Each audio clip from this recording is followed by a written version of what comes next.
jauh dua.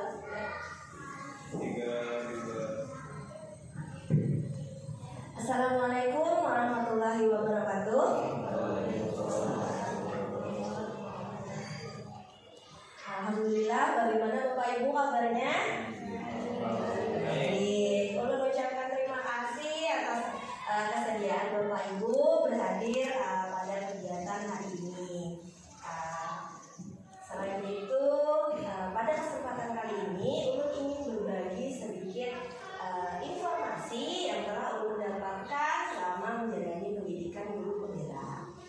Harapannya dapat kita terapkan di SDN Sungai Dulu 4 sebagai sebuah lembaga yang bisa menumbuhkan budaya positif bagi kita juga bagi murid-murid kita. Ulun ucapkan terima kasih yang sebesar-besarnya untuk kesediaannya dan izin dari Bapak Kepala Sekolah dengan kiranya kegiatan ini dapat terlaksana. Sebelum ulun mulai, perkenalkan dulu, ulun adalah Hikmatur Rahmania. Ulun adalah calon guru penggerak angkatan 5 dari Kota Banjarmasin. Pada kesempatan kali ini ingin berbagi sedikit tentang pengetahuan tentang budaya positif yang bisa diterapkan di sekolah. Tapi Bapak Ibu ya, sebelum ulun memasuki lebih dalam tentang apa itu budaya positif, dan ulun percaya nih Bapak Ibu sekalian yang ada di sini pastinya sudah menerapkan yang namanya budaya positif secara tidak disadari maupun dengan sadar dilakukan di lingkungan kelas maupun di lingkungan sekolah. Nah, ulun minta nih kesediaannya satu orang saja deh, satunya ulun gitu. Kira-kira ulun minta Bapak Sahruni bisa Bapak lah. Nah, mohon maju Pak.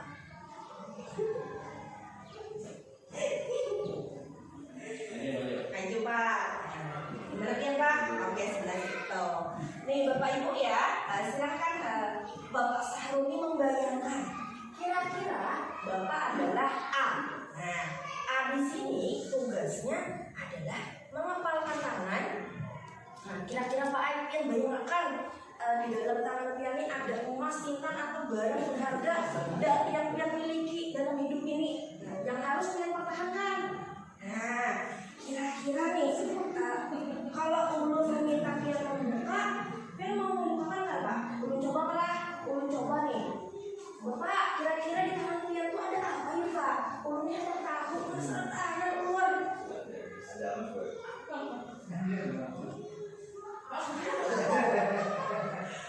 Kira-kira ada apa Pak? Aku nggak bisa membukakan Pak.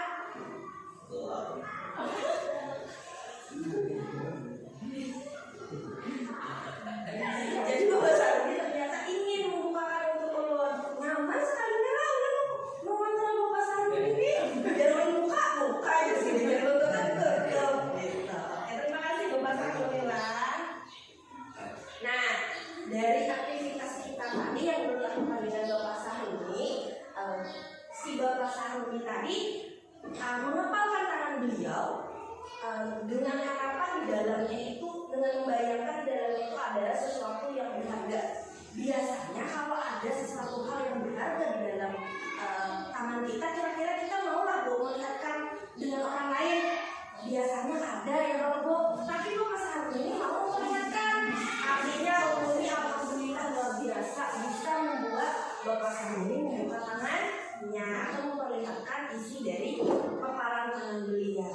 Nah, dari aktivitas ini tadi, kira-kira apa ya Bapak Ibu yang bisa kita ambil?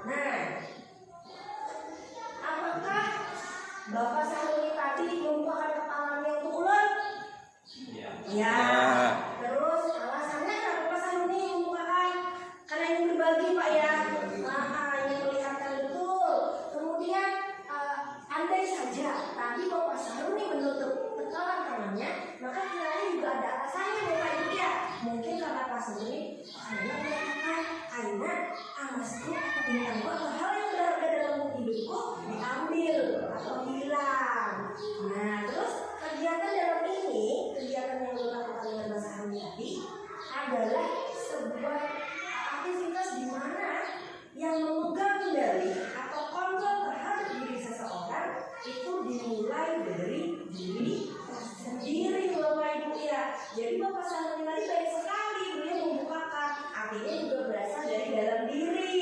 Ya Pak Saruni, membukakan aja kalau baik. Nah, jadi Bapak Ibu ya, dari aktivitas yang kita lakukan tadi dapat kita ambil kesimpulan bahwa setiap perilaku atau aktivitas yang ingin kita lakukan dalam bentuk tindakan sehari-hari itu dimulai dari kontrol diri sendiri. Nah, kiranya Bapak Ibu semua sudah tahu paradigma stimulus respon Bapak Ibu ya. Nah, stimulus respon artinya Allah memberikan stimulus tadi kepada Bapak Saruni dan Bapak Saruni memberikan respon untuk membukakan kepala tangannya. Itu adalah sesuatu paradigma yang sering kita lakukan di sekolahan atau di kelas. Biasanya itu kebutuhan individu dipandang sama, di mana anak murid kita memberikan kita beranggapan bahwa anak ini sudah bisa penjumlahan, maka semuanya juga sudah bisa penjumlahan gitu. Apakah semuanya itu punya sikap yang baik, maka kita menganggap bahwa murid-murid kita memiliki sikap yang baik. Terus semua orang melihat sesuatu itu dengan sama. Kemudian juga kita berpandangan bahwa Allah bisa merubah orang lain, entah itu dengan perintah gitu ya, apa itu dengan rujukan, apa itu dengan rayuan. Kita bisa membuat orang yang asalnya tadi kokoh pendiriannya jadi goyah, atau merubah perilakunya yang asalnya kurang bagus menjadi bagus dengan kita memberikan arahan, bimbingan gitu ya. Nah, itu yang sering kita lakukan selama ini. Terus orang lain bisa mengontrol diri saya. Nah, seperti Pak Saruni tadi, Ulun ternyata bisa mengontrol Bapak Saruni untuk membuka tangannya. Kemudian kita juga kalau misalnya rujukan-rujukan ke Bapak Saruni tidak berhasil, maka Ulun pun bisa menggunakan kekerasan atau paksaan. Nah, terus kemudian biasanya pola pikir kita adalah menang dan kalah. Jadi kalau yang Ulun berhasil membuka tangan Bapak Saruni tadi, berarti Ulun yang menang ya, Bapak Saruni yang kalah. Ada Bapak Saruni tadi mempertahankan kokoh tangannya untuk menangkal, maka Bapak Saruni yang menang, Ulun yang kalah. Nah, itu adalah paradigma stimulus respon yang sebenarnya sudah berakar di lingkungan kita Bapak Ibu ya, atau lingkungan sekolah pada umumnya. Nah, Ulun ingin sedikit kita menggeserkan paradigma itu kepada kontrol, di mana bahwa kontrol diri itu dimulai dari diri atau dalam diri kita sendiri. Jadi kebutuhan setiap orang itu berbeda. Setiap orang memiliki gambaran tentang dunia, gambaran tentang masa depannya juga berbeda. Kemudian semua perilaku yang kita lakukan selama ini, entah itu perilaku buruk, perilaku baik, atau perilaku yang menyimpang pun semuanya memiliki alasan. Kemudian perilaku mengontrol diri itu dimulai oleh diri kita sendiri, dan untuk semua itu menunjukkan kolaborasi dari pilihan-pilihan. Artinya orang ini punya pilihan untuk mau mengikuti saran dia atau tidak menggunakan saran dari orang lain begitu. Jadi setiap manusia memiliki pilihan hidupnya sendiri. Kemudian model berpikirnya semuanya benar dan benar. Artinya dalam konteks tadi Ulun dengan Bapak Saruni bisa jadi Ulun menang, Bapak Saruni menang. Itu bila kita berpaku pada pedoman atau paradigma teori sosial. Nah, mungkin sampai di sini ada sedikit yang belum susah dipahami. Tapi kita pelan-pelan Bapak Ibu ya, kita pelan-pelan saja. Di sini ada yang dimaksud dengan namanya makna disiplin. Biasanya kalau dalam budaya kita makna disiplin itu dimaknai menjadi sesuatu yang dilakukan seseorang pada orang lain untuk mendapatkan kepatuhan. Biasanya kalau kita pengen anak kita letakkan sepatunya di rak sepatu, itu adalah bentuk disiplin. Atau kita harus datang tepat waktu nanti ya. Nah itu artinya kita meminta orang lain untuk mengikuti aturan yang berlaku atau disiplin yang kita jalankan. Nah, Ki Hajar Dewantara dan Diana Dosen itu mengartikan disiplin sebagai bentuk kontrol diri, yaitu belajar untuk mengontrol diri agar dapat mencapai suatu tujuan mulia. Jadi dua pakar pendidikan ini menganggap bahwa disiplin itu adalah bentuk dari kontrol diri. Jadi tidak ada paksaan dalam pelaksanaannya. Ayo nah, kamu ini, ayo ini. Tidak. Jadi di sini dua pakar ini menyatakan bahwa anak bisa dimunculkan kontrol dirinya tanpa harus hari ini telat lah, hari ini ada terlambat lah gitu. Jadi kesadaran itu bisa muncul dari dalam dirinya tanpa harus diingatkan selalu oleh pendidiknya. Nah, kemudian seseorang yang memiliki disiplin diri itu dia akan merasa bahwa tanggung jawab itu bisa dilakukan sendiri gitu, tanpa ada motivasi intrinsik ataupun motivasi dari luar. Nah, terus tujuan kita adalah sama-sama menciptakan anak-anak yang memiliki disiplin diri sehingga mereka bisa berperilaku dengan mengacu pada nilai-nilai kebajikan universal dan memiliki motivasi terintrik dalam dirinya dan bukan ekstrinsik. Nah, berbicara nilai-nilai kebajikan, sebenarnya kita sudah menjelaskan nilai-nilai kebajikan ini di dalam lingkungan atau komunitas sekolah kita.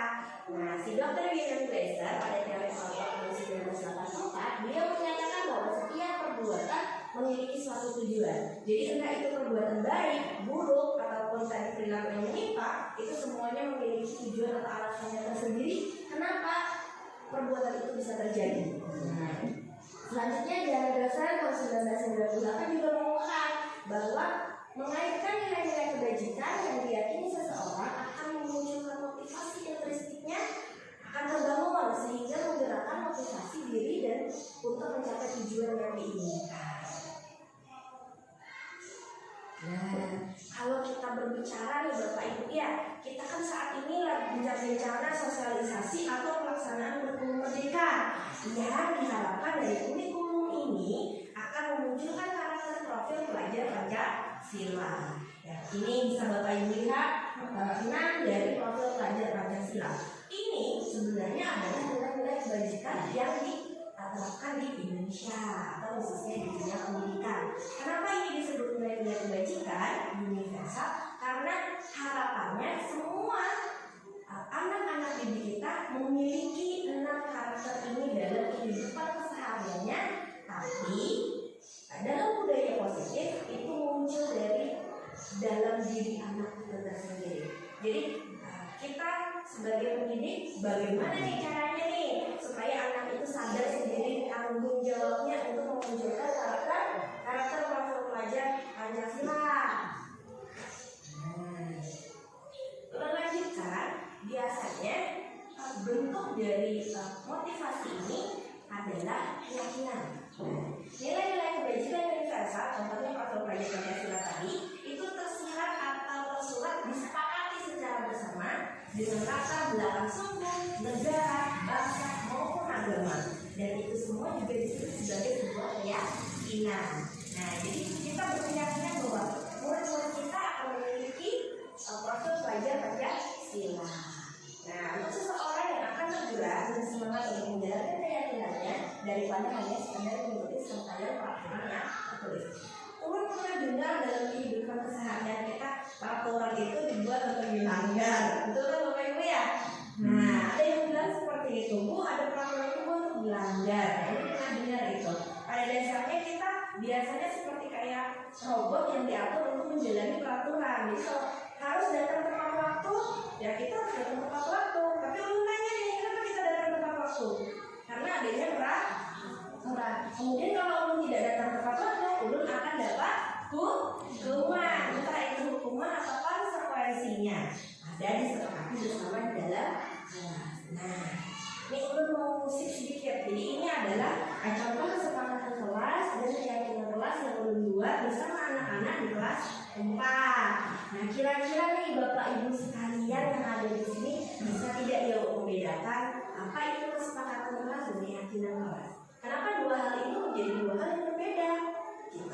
Kira-kira gimana nih Bapak Ibu? Kesepakatan kelas, datang tepat waktu, menjaga kebersihan kelas, berdoa sebelum belajar dan sesudah belajar, menunggu giliran atau tidak boleh berebut, kemudian menjaga kerapian meja, barang milik pribadi dan barang milik orang lain, kemudian menjalankan 5 pengingat penting, bersikap jujur,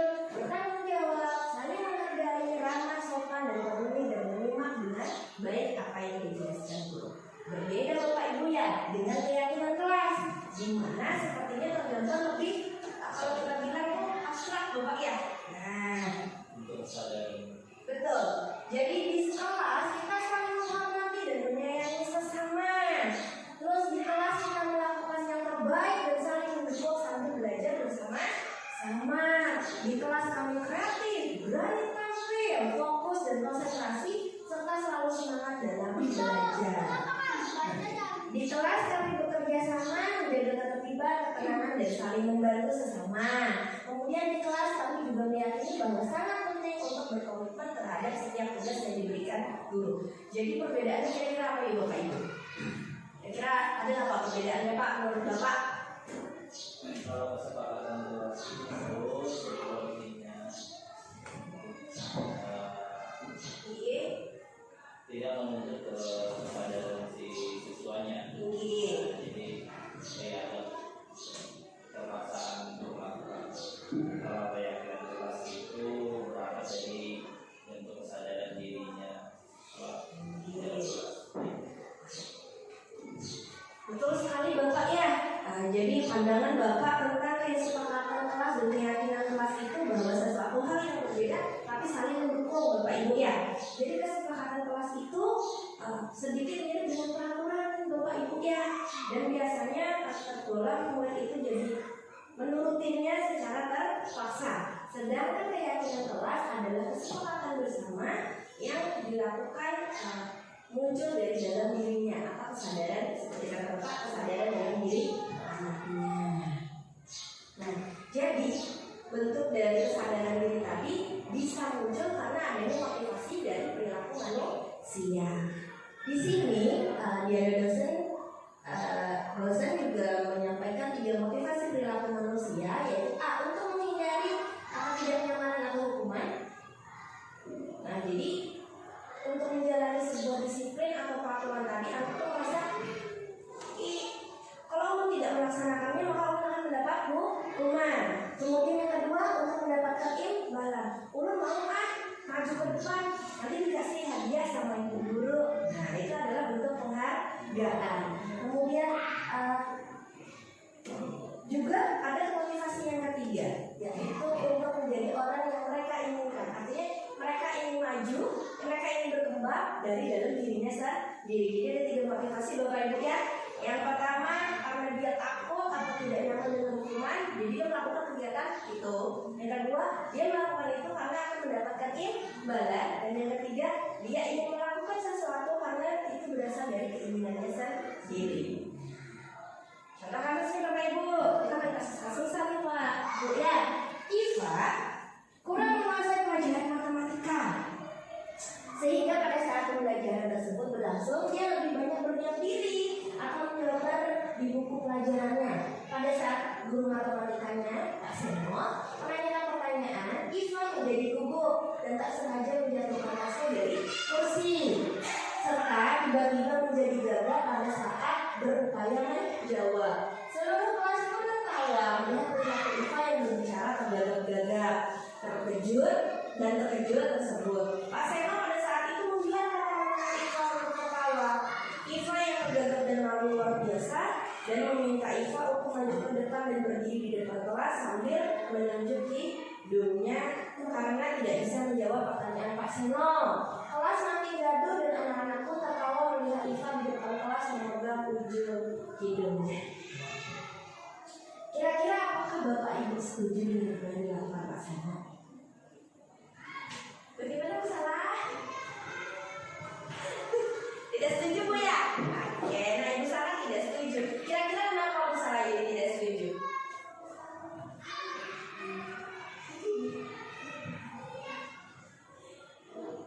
Kenapa Bu Sarah? Kira-kira kenapa Pak Seno, Ibu Sarah tidak setuju dengan apa yang dilakukan oleh Pak Seno tersebut? Ini sama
bisa mengerjakan soal dan tidak berkonsentrasi akan pelajaran yang berlangsung. Ini adalah bentuk perbedaan antara hukuman dan konsekuensi.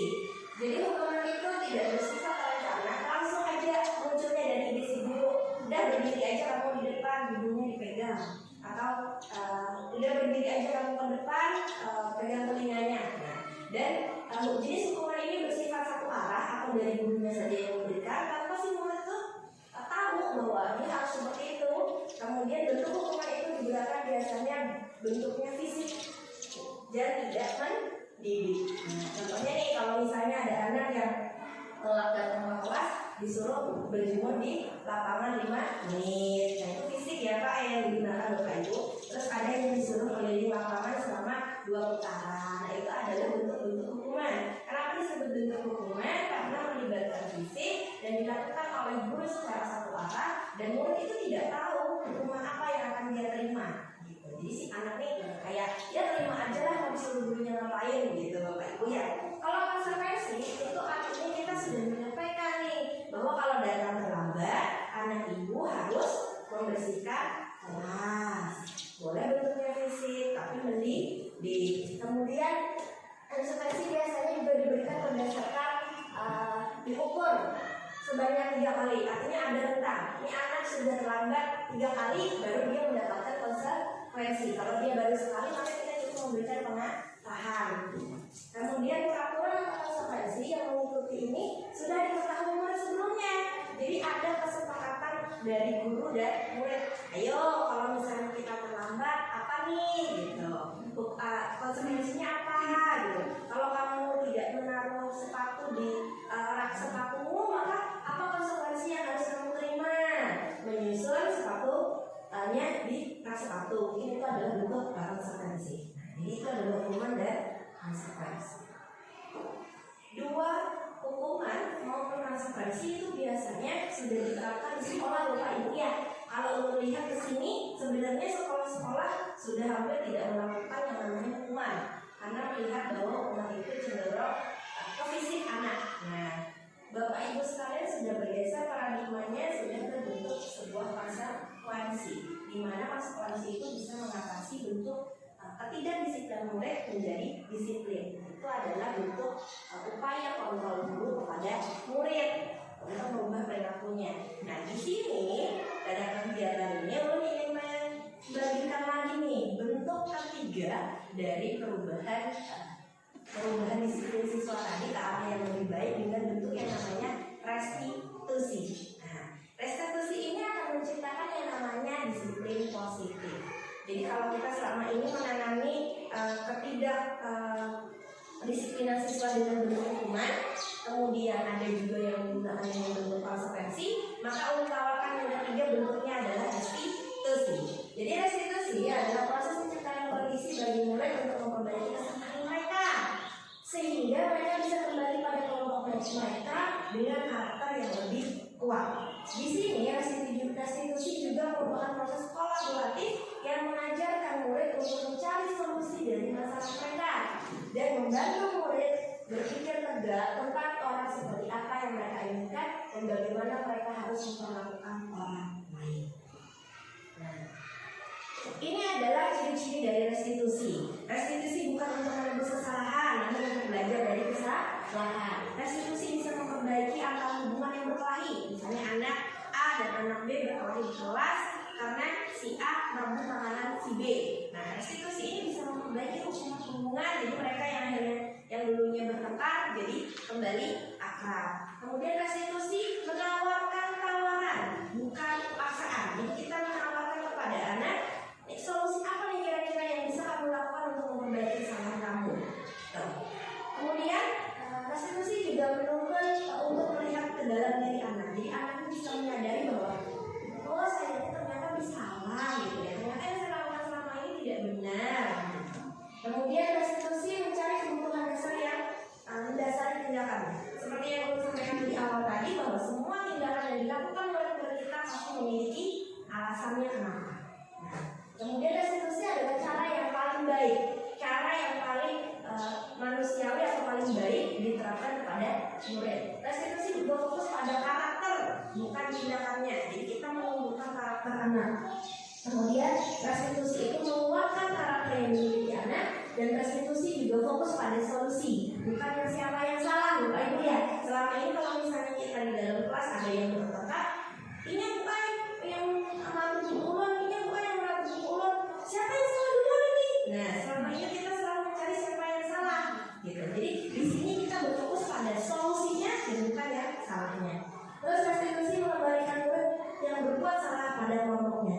Biasanya siswa yang melakukan tindakan di luar kedisiplinan, dia akan ingat tuh terlambat harus. Nah, dia akan sulit kembali atau diterima dengan kelompoknya di kelas. Dia akan punya label bahwa dia adalah siswa yang suka terlambat atau dia siswa yang nakal, gitu ya. Jadi label itu bisa kita hilangkan.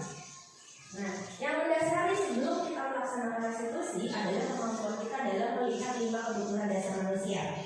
Manusia itu pada dasarnya memiliki 5 kebutuhan dasar, yaitu kebutuhan dasar untuk bertahan hidup, survival, kemudian cinta dan kasih sayang atau ideologi, kemudian kesenangan, penguasaan dan kebebasan. Kebutuhan bertahan hidup sudah pasti Bapak Ibu ya, makan, minum, tempat tinggal. Cinta dan kasih sayang artinya perhatian dari orang tua, perhatian dari gurunya, kasih sayang yang bisa kita berikan untuk mereka. Kemudian kesenangan artinya di dalam anak-anak itu perlu aktivitas atau kegiatan yang menyenangkan. Nah, kemudian penguasaan artinya dia ingin di dalam tubuhnya atau di dalam dirinya dia mampu menguasai sebuah keterampilan. Dia murid kita ataupun manusia kan tidak ingin dianggap tidak memiliki kemampuan, Bapak Ibu ya. Pasti kita ingin, saya punya kemampuan, saya bisa gitu kan. Nah, itu adalah kebutuhannya. Kemudian kebebasan, dia tidak ingin diatur oleh orang lain. Dia juga punya, dia ingin memiliki menyampaikan pendapat, dia juga punya pilihan atas pendapatnya. Nah, Glasser menyatakan bahwa kapasitas untuk berubah ada di dalam diri kita jika kita dapat mengidentifikasi kebutuhan apa yang mendorong perilaku kita itu. Maka perubahan perilaku positif dapat dimulai dengan mencari solusi untuk memenuhi kebutuhan tertentu dengan cara yang positif. Nah, nih kita mulai masuk nih Bapak Ibu ke kegiatan yang seru, yaitu 5 posisi kontrol guru. Suatu program disiplin positif yang berpusat pada murid yang dikembangkan oleh Dian Crossan dengan pendekatan restitusi. Kelima posisi kontrol tersebut yang pertama adalah pemukul, kedua membuat rasa bersalah, ketiga teman, dan keempat pemantau, dan kelima adalah manajer. Ini adalah 5 posisi kontrol yang biasanya digunakan oleh semua guru atau semua pendidik di Indonesia bahkan di dunia. Cuma biasanya kita kan sadar, ternyata umumnya ada di posisi ini, ternyata ada di posisi ini. Nah, jadi kita ke asal sana ya, Bapak Ibu selama ini Bapak Ibu berada di posisi mana? Ini ada contoh kasus nih, Adi yang terlambat hadir di sekolah. Bagaimana posisi guru memukul? Bentuk tindakannya, seorang memukul bisa menggunakan fisik atau verbal.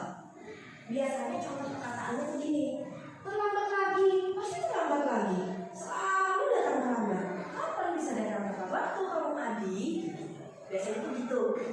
Dan bagaimana kalau kita membayangkan perasaan murid yang kita ucapi seperti itu Bapak Ibu ya. Jadi kamu nanti terlambat lagi, kapan sih kamu bisa tidak terlambat gitu ya. Artinya kita memang benar-benar seperti mendongkrak murid ya, bahwa murid itu salah gitu.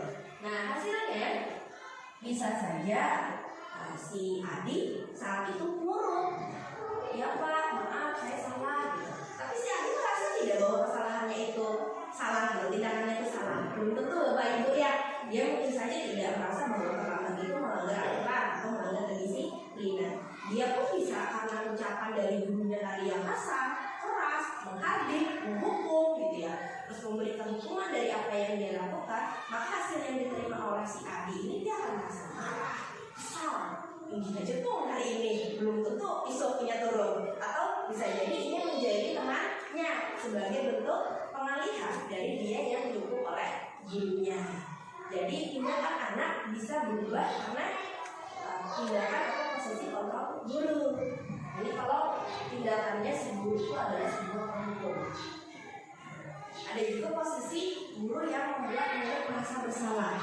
Nah, posisi ini guru bersalahnya lembut Bapak Ibu ya, lembut membuat anak itu jadi merasa bersalah. Contoh kata-katanya seperti ini. Adik, kamu ini bagaimana? Kamu sudah berjanji dengan ibu tidak akan terlambat lagi. Kamu kenapa ya senang sekali mengecewakan ibu? Ibu benar-benar kecewa sekali. Nah, dengan kata-kata yang diucapkan ibu gurunya, maka si adik akan merasa bersalah.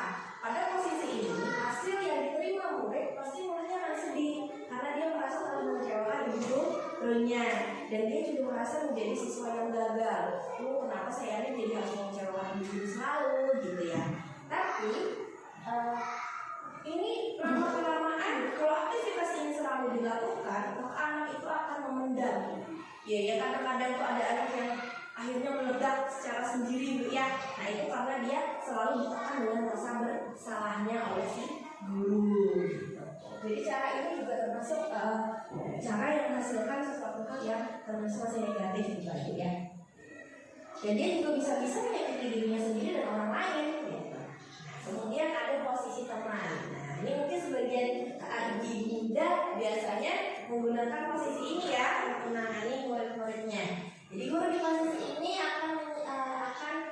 tidak akan menyakiti murid, namun akan tetap berupaya mengontrol murid melalui prestasi. Artinya mendekati murid dengan teman, gitu, dengan posisi teman. Adi, ayolah, bagaimana sih kamu? Kemarin kamu sudah janji ke bapak bukan? Kenapa terlambat lagi? Gitu ya, sambil tertawa ringan. Kemudian ya sudah, tidak apa-apa. Duduk sana, nanti bapak guru bantu. Kamu ini sambil senyum. Artinya kita tidak memberikan kekerasan ke murid, tapi kita menganggap bahwa dia adalah teman. Biasanya hasilnya murid akan menuruti guru tidak Bapak Ibu? Menurutin ya. Ayo Didi, kamu duduk dulu, nanti kerjakan ini ya. Gitu. Biasanya murid akan menurut dengan kita. Tapi efek negatifnya biasanya murid itu hanya dekat dengan guru tersebut. Kemudian si murid hanya menaati atau menuruti apa yang diperintahkan guru. Belum tentu waktu Mas Karuni masuk, si murid ini akan menuruti Bapak Karuni karena Pak Karuni tidak menggunakan posisi kontrol teman. Sedangkan mungkin Ibu Maya menggunakan posisi teman. Jadi murid-murid lebih mendengarkan apa yang diperintahkan Ibu Maya. Seperti itu Bapak Ibu ya. Untuk ya. Terus yang keempat adalah posisi pemantau. Di sini posisi pemantau guru dan murid pada awalnya sudah membuat kesepakatan tersendiri. Saat disiplin itu tidak dilakukan, maka ada konsekuensi yang harus dilakukan murid. Nah, bentuknya seperti ini. Adi, tahukah kamu di berapa kita mulai? Tahu Pak. Kamu terlambat 15 menit. Apakah kamu sudah mengerti konsekuensi yang harus dilakukan bila terlambat? Tempatnya, Adik paham Pak, saya harus mulai kelas pada jam istirahat nanti dan mengerjakan tugas ketertinggalan saya. Si Adik dengan mantap menjawab. Jadi kalau dia terlambat maka dia harus menjalankan konsekuensinya. Dan posisi guru memantau adalah memantau apa yang dikerjakan Adik. Apakah dia menjalankan konsekuensinya atau tidak? Hasilnya anak akan menjalani sebuah disiplin dengan konsekuensi. Artinya dia tahu bahwa kalau saya melakukan ini saya akan dapat ini, kalau saya melakukan ini saya akan dapat ini gitu. Jadi semuanya dia melakukan sesuatu karena ada alasannya. Ini adalah posisi manajer. Posisi manajer merupakan posisi manajer yang paling tinggi. Bentuk tindakannya Adi, bentuknya Bapak Ibu ya, contohnya nih. Adi, apakah kamu mengetahui jam berapa sekolah kita dimulai? Tahu Pak, jam 7. Ya, jadi kamu terlambat. Kira-kira bagaimana kamu memperbaiki masalah ini? Nah, jadi di sini si guru manajer ini tadi yang berada di posisi manajer menawarkan, Bapak Ibu ya, menawarkan kira-kira apa sih yang bisa dilakukan lagi untuk memperbaiki kesalahan ini yang terlambat ke sekolah. Nih, saya bisa menanyakan ke teman saya Pak untuk mengerjakan tugas yang tertinggal. Jadi itu bisa dilakukan. Apakah besok akan ada masalah untuk kamu agar bisa hadir tepat waktu ke sekolah? Tidak Pak, saya bisa hadir tepat waktu. Jadi selain di posisi manajer kita memberikan pilihan ke siswa, kira-kira anak ini mau memperbaiki kesalahan dengan apa. Selain itu juga kita mengingatkan kira-kira besok dia bisa jadi anak yang lebih baik tidak? Gitu. Nah, baik, saya akan menghargai usahamu untuk memperbaiki diri. Jadi di sini si guru juga memotivasi murid bagaimana murid bisa memperbaiki dirinya atau mencari solusi untuk menyelesaikan masalahnya. Dan ini itu berasal dari dalam dirinya karena dia yang mencari solusinya sendiri, Bapak Ibu ya. Nah, jadi dari ini semua itu ulun ingin kasih contoh sebuah segitiga restitusi. Jadi restitusi tadi baik itu posisi penghukum, membuat rasa bersalah, teman, pemantau, dan manajer itu bisa dilakukan dengan segitiga restitusi. Tapi posisi paling baik yang bisa diterapkan ke murid adalah posisi manajer. Nah, jadi ada 3 langkah yang harus kita mulai sebelum kita melakukan yang namanya segitiga restitusi. Ada yang namanya tahapannya menstabilkan identitas, kemudian memvalidasi tindakan yang salah, dan menanyakan keyakinan. Bapak Ibu, saat seseorang melakukan kesalahan, kita bisa memulai untuk membuat yang namanya keyakinan kelas atau keyakinan sekolah. Jadi kalau misalnya di sekolah Bapak Ibu belum ada yang namanya keyakinan kelas ataupun keyakinan sekolah, maka kita bisa saat perilaku itu ternyata tidak menunjukkan hal yang positif, maka kita bisa bersama-sama dengan murid atau warga sekolah membentuk yang namanya keyakinan sekolah atau keyakinan kelas. Pada kesempatan ini, jadi di menstabilkan identitas kita semua akan melakukan hal yang terbaik yang bisa kita lakukan. Kemudian pada validasi tindakan yang salah adalah mencari tahu kenapa kesalahan itu, tindakan itu memiliki alasan atau alasan apa yang mendasari kenapa tindakan itu dilakukan, dan menanyakan keyakinannya, artinya apa keyakinan, apa nilai dalam dirinya yang ingin ditumbuhkan dia ingin jadi orang yang seperti apa. Nah, itu kita harus mengoreknya lebih dalam. Nah, pada kesempatan ini adalah bentuknya restitusinya, ya, bentuk restitusi segitiga restitusi. Nah, ulun pengen nih Bapak Ibu kita semua sama-sama bareng kita berkolaborasi, kita berpartisipasi aktif Bapak Ibu ya. Jadi ulun ada sebuah skenario Bapak. Nah, ulun minta tolong Bapak Ibu ya, ada skenario yang bisa Bapak Ibu analisis. Mohon dibaca.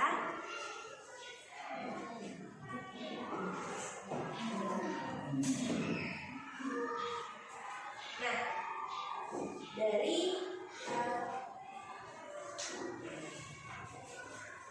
Bapak Ibu bisa baca ya, ini adalah skrip skenario yang dilakukan oleh Pak Joko terhadap Mario dan Adi. Ini adalah bentuk atau contoh segitiga restitusi yang dilakukan beliau. Nah, jadi di sini Pak Joko, Mario, Adi, Bapak tadi dengar laporan dari guru piket kantin. Sepertinya kalian dalam masalah ya. Ada yang bisa Bapak bantu? Apa yang terjadi? Iya Pak, tadi pada jam istirahat pagi kami main lempar-lemparan makanan di kantin, tapi tidak sengaja malah kelempar kena wajah Ibu Dina. Nah, kepala sekolah, kepala sekolah, Bapak Ibu ya, ketika beliau sedang berjalan. Nah, Pak Joko, kalian main lempar-lemparan makanan di kantin kena wajah Ibu Dina ketika beliau sudah lewat. Iya Bapak, dengan wajah sedih dan muka menunduk. Artinya mereka sudah mengetahui bahwa diri mereka bersalah, Bapak Ibu ya. Adi, ada informasi yang ingin kamu tambahkan. Kami tidak bermaksud melakukannya Bapak, gitu ya. Tapi kami tidak sengaja. Apa kalian tahu kalau kalian berada dalam masalah sekarang? Iya Bapak. Baiklah, Bapak di sini bukan mencari siapa yang salah. Bapak di sini untuk mencari penyelesaian bersama-sama, berpikir bersama-sama tentang apa yang bisa kita lakukan untuk memperbaiki situasi ini. Kalian pasti melakukan itu ada alasannya. Pasti seru ya main lempar-lemparan makanan seperti itu. Iya Bapak. Nah, oke, ya Bapak bisa lihat kalian merasa senang melakukannya, tapi yang kalian lakukan merugikan orang lain sehingga sekarang kalian dalam masalah. Iya Bapak. Sekarang mari kita bicara tentang keyakinan kelas dan keyakinan sekolah kita. Apa yang bisa kita tunjukkan. Kita harus bersikap baik terhadap baik satu atau sama lain, kemudian menghormati orang lain dan menghormati dirimu sendiri. Kalian berdua ingat dengan baik keyakinan kita kembali pada ketika kalian melempar-lemparan makanan mengenai Ibu Dina. Apakah kalian melakukan itu karena kalian menghormati orang lain dan lingkungan? Tidak, Bapak. Nah, tapi kalian mendapatkan rasa senang. Menurut Bapak ada cara untuk mendapatkan rasa senang tanpa harus merugikan orang lain. Bagaimana menurut kalian? Iya, Bapak. Nah, sekarang mari kita selalu mengindahkan keyakinan kelas kita. Besok ke kantin dan kalian bisa berperilaku lebih baik lagi. Nah, dari skrip yang berbagi dan memberikan, kira-kira nih tugasnya pertama Bapak Ibu. Posisi kontrol mana yang digunakan oleh Bapak Joko? Kira-kira Ibu Maya bisa menyampaikan posisi kontrol mana, Bu Maya? Betul sekali, manajer. Kenapa Bu Maya, manajer? Karena Bapak Joko memberikan solusi. Betul, beliau memberikan pilihan-pilihan kepada Adi dan juga Mario bahwa dia bisa menyelesaikan masalahnya tanpa harus maksudnya memberikan pilihan-pilihan ya Bu ya Maya ya gitu. Dan itu semua adalah bentuk dari posisi kontrol manajer oleh guru. Yang kedua, kebutuhan apa yang kira-kira yang dipenuhi oleh Bapak oleh Adi dan Mario? Kebutuhannya tadi dia melakukan itu karena dia ingin betul Ibu Maya kesenangan fun. Mereka tuh melakukan lempar-lempar makanan karena kebutuhannya yang kita punya rasa kesenangan dalam dirinya. Betul sekali Ibu Maya ya. Kemudian yang ketiga, apa yang dikatakan guru dalam menstabilkan identitas, memvalidasi tindakan dan mencari keyakinan. Kalau kita telaah untuk menstabilkan identitas itu Bapak Joko melakukan pertanyaan seperti ini. Bapak di sini bukan untuk mencari siapa yang salah, tetapi mencari solusi. Nah, itu adalah bentuk dari menstabilkan identitas, bahwa semua orang itu perilakunya benar dulu ya Bapak Ibu ya, benar dulu. Artinya tindakannya itu terjadi karena dia melakukan ada alasannya nih. Nah, kemudian yang kedua memvalidasi tindakan yang salah. Pertanyaannya adalah gimana kalian pasti melakukan itu karena ada alasannya. Nah, alasannya tadi karena kesenangan Maya ya. Nah, itu adalah bentuk dari validasi tindakan yang salah. Mereka melakukan kesenangan, mereka memenuhi kebutuhan kesenangan mereka, tapi perilakunya mengganggu orang lain dan itu salah. Jadi si guru ini menyampaikan bahwa yang mereka lakukan adalah tindakan yang salah. Kemudian yang terakhir adalah mencari keyakinan sekolah atau keyakinan kelasnya. Nah, Pak Joko ini menanyakan ke Adi dan Mario, apa sih keyakinan kita, keyakinan sekolah kita yang kalian langgar, yaitu menghormati orang lain dan ya harus bersikap baik terhadap sesama. Yang keempat, kira-kira sesuai prinsip restitusi, apa yang dilakukan Mario dan Adi untuk memperbaiki kesalahan mereka kepada Ibu Dina? Kira-kira ada Bapak Ibu yang bisa menyampaikan nih, kira-kira bentuk apa atau solusi apa yang bisa Mario dan Adi berikan untuk memperbaiki kesalahan? Tentunya yang pertama mereka mengakui kesalahan, kemudian meminta maaf kepada Ibu Dina, dan esok harinya mereka menyadari bahwa perilakunya salah dan memperbaiki perilakunya. Seperti itu Bapak Ibu ya. Sebenarnya pun ada contoh penerapan restitusi di kelas ulur, tapi ingat mungkin kita perlu waktu. Oh, saya Bapak Aktif. Ini.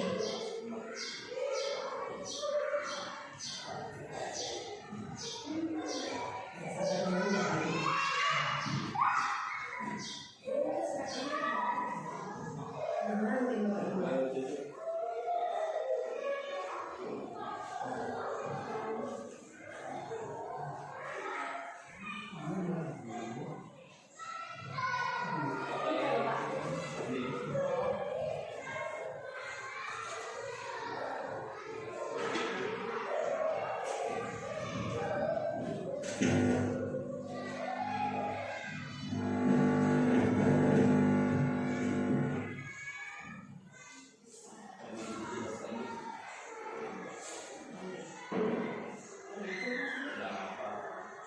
ini, jadi ceritanya sini Bapak Ibu ya, si Bana ini melakukan tindakan menyimpan salah satu sepatu sebelah milik temannya di kelas, namanya Andini. Kasusnya itu kemarin seperti itu Bapak Ibu ya. Jadi si Andini ini nangis, datang ke saya, bilang bahwa Bu, sepatu hilang sebelah. Nah beliau nangis-nangis. Nah kemudian saat dicari tahu ternyata pelakunya adalah Bana. Nah kemudian Bana ulun panggil, kita duduk berdua bersama, tanya nih, Bana, apa yang melandasi kamu? Kamu tahu kesalahan kamu apa? Saya bilang seperti itu. Tahu Bu, saya menyimpan sepatu Andini, kata si Bana. Kenapa kamu melakukan itu Bana? Kamu pasti punya alasannya kan Bana? Iya Bu, saya kesal kata Bana. Karena si Andini mau olok-olok saya di kelas. Jadi saya kesal. Kemudian saya menanyakan, Bana, apakah kamu ingat keyakinan kelas kita apa? Ingat Bu, kira-kira yang berhubungan dengan ini apa? Yaitu harus menghormati sesama teman. Untuk keyakinan kelas dulu ya, saling menghormati sesama di kelas. Nah, kemudian si Bana ini ulun tawarkan, kira-kira si Bana kira-kira apa sih yang bisa kamu tawarkan untuk memperbaiki solusi ini? Saya pun akan minta maaf sama Andini dan ulun akan mengembalikan sepatu milik Andini. Kemudian kira-kira apakah besok kamu akan melakukan tindakan yang sama ketika mengalami kejadian yang sama? Tidak, saya akan memperbaiki diri dan lebih bisa mengontrol diri ke depannya sehingga kejadian ini tidak terulang lagi. Itu yang dilakukan oleh Bana. Jadi bagaimana kita sebagai guru membuat agar anak itu bisa memunculkan motivasinya untuk memperbaiki diri tanpa kita harus memaksa dia dengan cara atau dengan segala emosi kita gitu ya. Jadi ini sekian dari pemaparan ulun dan terima kasih. Kira-kira dari Bapak Ibu sekalian terkait dengan pelaksanaan budaya positif dan sedikit dari situ sih di sekolah kita. Kira-kira ada yang ingin ditanyakan boleh Bapak Ibu?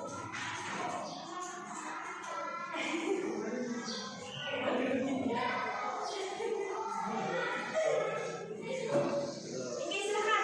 Oke Bapak Riri. Kalau yang dari Ibu, respon anaknya itu diingatkan. Ini betul. Gimana kalau responnya?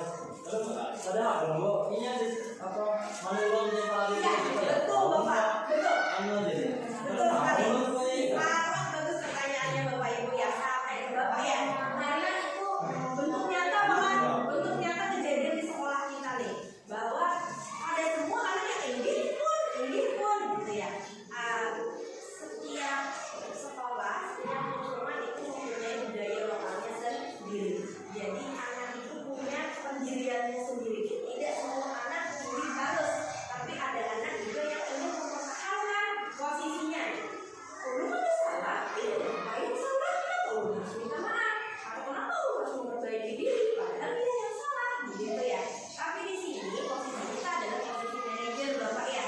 Bagaimana kita harus menyikapi mereka bahwa dalam suatu peristiwa atau dalam suatu tindakan tidak harus mencari siapa yang salah, tapi bagaimana kita bisa mencari solusi untuk menyelesaikan masalah.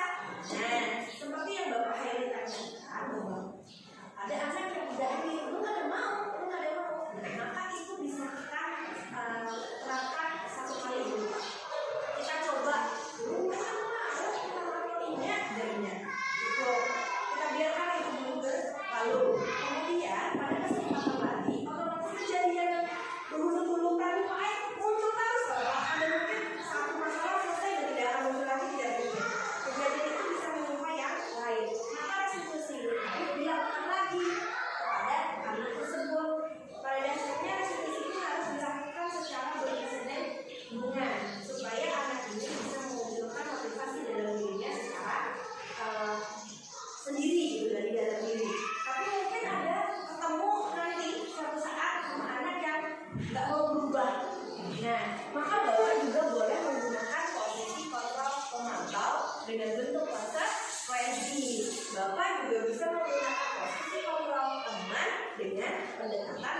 persuasif.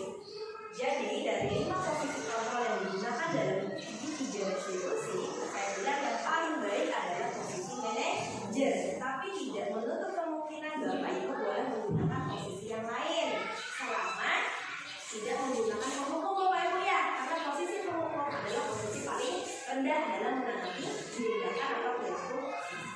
Seperti itu Bapak Ibu. Terima kasih. Semoga kita semua bisa menerapkannya lebih baik. Oke, silakan Ibu Emel. Yang dimulaikan dengan segitiga Restitusi. pertama, apakah melalui segitiga restitusi bisa diterapkan kepada siswa yang sudah sering melakukan tindakan pembunuhan tersebut? Oke, betul. Yang kedua, apakah penggunaan segitiga restitusi tersebut pasti akan selalu dapat menyelesaikan permasalahan dari tindakan pelanggaran tersebut? Terima kasih Ibu Emel ya, pertanyaannya bagus sekali. Jadi apakah pelanggaran yang dilakukan anak secara terus menerus atau berkontinu bisa diselesaikan dengan segitiga restitusi ini Bapak Ibu ya?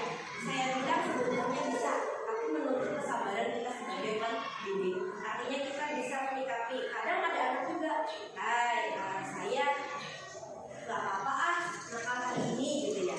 Dia ternyata saya tidak dihukum ibu guru gitu loh, saya tidak dihukum ibu guru. Jadi saya besok akan melakukan tindakan yang seperti itu lagi gitu. Itu bisa saja muncul saat kita melakukan segitiga restitusi. Dan itu dampaknya akan jadi malah salah ya Bapak Ibu ya. Kita maunya muncul komunikasi inklusif, tapi ternyata anak malah bikin segitiga apa yang kita lakukan untuk menangani masalah jadi kayak bermain. Ternyata saya cuma harus cari ide untuk menyelesaikan solusi gitu.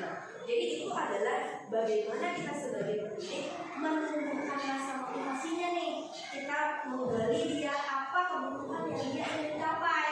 Nah, seorang anak atau manusia akan berhenti mencari sesuatu kalau dia kebutuhannya sudah terpenuhi.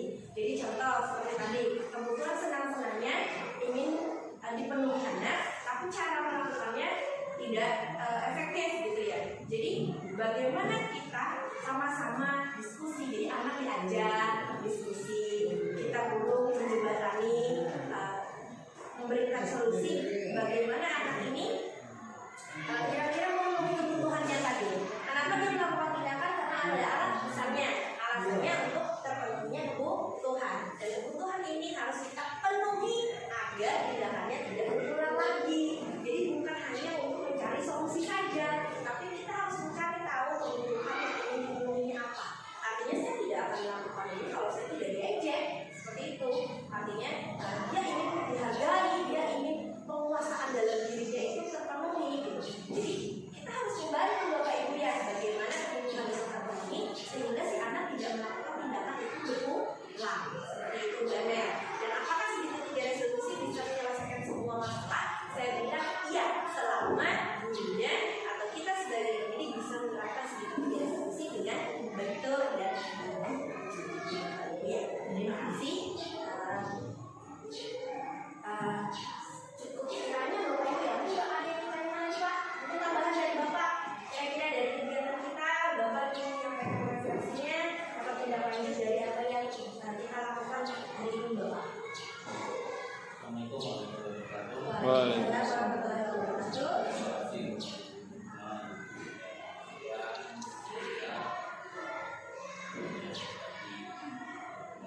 memang masih di posisi pemantau, berusaha jadi kita di posisi seperti juga si anak yang tadi ditanyakan sering melakukan kesalahan, kemudian tidak mau menerima atau mengakui kesalahannya, maka kita sebagai guru mengusahakan dengan pendekatan yang berbagai macam, di salah satunya dengan institusi itu.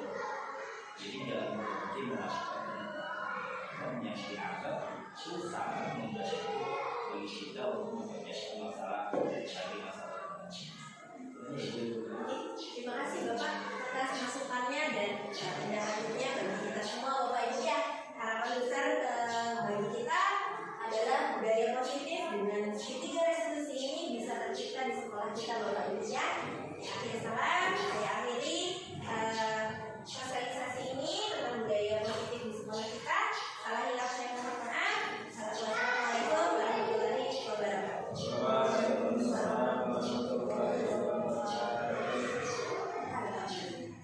kasih Bapak Ibu. Ambil. Assalamualaikum warahmatullahi wabarakatuh. Waalaikumsalam warahmatullahi wabarakatuh.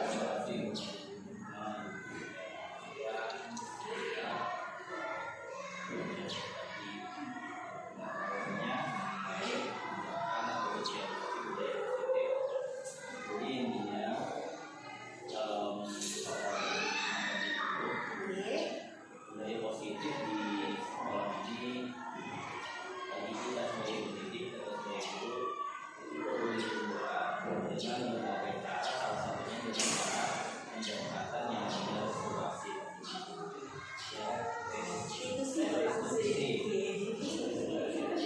yang mana seperti itu artinya itu tadi menggali supaya anak itu sadar dengan sendirinya dengan dari motivasi yang diberikan oleh kita sebagai guru. Jadi dia akan mengetahui kesalahannya, kemudian setelah mengetahui kesalahannya dia akan